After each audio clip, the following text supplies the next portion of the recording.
4 жилийн өмнө 17% байсан эдийн засгийн өсөлт 2016 онд 1% ч хүрэхгүй болтлоо дордож, гадаад өр тэнгэр тулж, эдийн засаг сөхөрч, ард түмэн цөхөрсөн энэ хүнд үед Монгол Ардын нам мөрийн хөтөлбөрөө бүх ард түмнээсээ санал авч боловсруулжээ. Залуус бид ардчилсан намыг олонх болгосон. Тэгээд тэд бидний итгэлийг их өрөөр хариулсан. Монголын тусгаар тогтнол үндэсний аюулгүй байдлыг хэмжээнд хүрсэн ийм алдаа завхарлыг бид засах ёстой.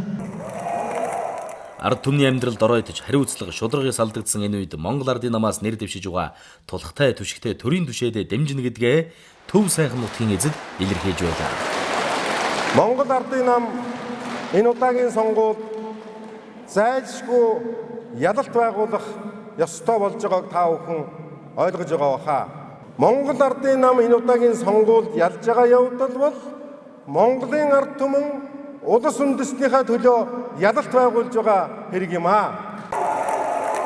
Монгол улс хөгжихгүй уруудахгүй гэдэгт хариултах хариуцлагатай мөч ойртож байгаа тул бид төр ард түмнийхээ төлөө хийсэн зүйлтэй хийх чадвартай Монгол Ардын намаас нэр дэвшигчдтэй итгэл хүлээлгэнэ гэж уулзалтад ирсэн 800 гаруй иргэд Төв аймагчуудаа төлөөлөн хэлж байлаа.